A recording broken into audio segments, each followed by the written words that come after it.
બાપુનગરમાં mobile ચોરીની શંકા રાખીને બે વ્યક્તિ વચ્ચે જાહેરમાં પથ્થરમારો અને મારામારીની ઘટના સામે આવી છે. બાપુનગર વિસ્તારમાં આવેલી હસનપીરની દરગાહ પાસે મોબાઈલ ગુમ થવા બાબતે બે વ્યક્તિ વચ્ચે બોલાચાલી થઈ હતી, જેમાં યુસુફે છરી કાઢી બે વ્યક્તિઓ પર હુમલો કરી દીધો હતો, જ્યારે બીજી તરફ સામેવાળી વ્યક્તિએ પણ દંડા વડે માર માર્યો હતો. બંને વચ્ચે મારામારી અને પથ્થરમારો થતાં આસપાસના સ્થાનિક લોકોમાં ભયનો માહોલ છવાઈ ગયો હતો. સમગ્ર મામલે બાપુનગર પોલીસે બંને પક્ષે ફરિયાદ નોંધી વધુ તપાસ શરૂ કરી છે.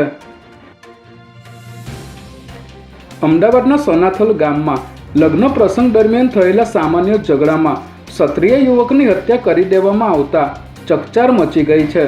સાંટેજ ખાતે એક લગ્ન પ્રસંગ દરમિયાન મૃતક દેવેન્દ્રસિંહે ચેહર ઠાકોરને પોતાની ગાડી સુધી મૂકી જવા જણાવ્યું હતું, પરંતુ ચેહરે ના પાડી દીધી હતી.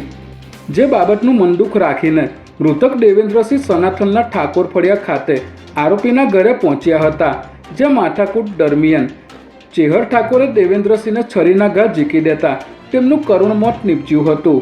હાલ ચાંગોદર પોલીસે મુખ્ય આરોપી ચેહર ઠાકોર સહિત બે શખ્સોની ધરપકડ કરી લીધી છે.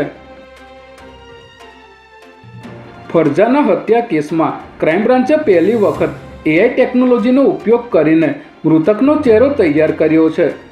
સામાન્ય રીતે પોલીસ સ્કેચ આર્ટિસ્ટ મારફતે આરોપી અથવા મૃતકનો સ્કેચ તૈયાર કરતી હોય છે, પરંતુ વર્ષ 1992માં થયેલી હત્યાના આ કેસમાં કોઈ ફોટોગ્રાફ ઉપલબ્ધ ન હોવાથી પોલીસે પરિવારજનો, પડોશીઓ અને ઝડપાયેલા આરોપીઓ પાસેથી ફરજાનાના ચહેરાની વિગતો મેળવી હતી, જેના આધારે એઆઈ સોફ્ટવેરમાં વિવિધ ફેશિયલ ફીચર ફીડ કરીને ફરજાનાનો ચહેરો તૈયાર કરવામાં આવ્યો છે. ત્યારે ક્રાઇમ બ્રાન્ચના જણાવ્યા મુજબ એઆઈથી તૈયાર થયેલો ફોટો જોતા જ પરિવારજનો ભાવુક બની ગયા હતા.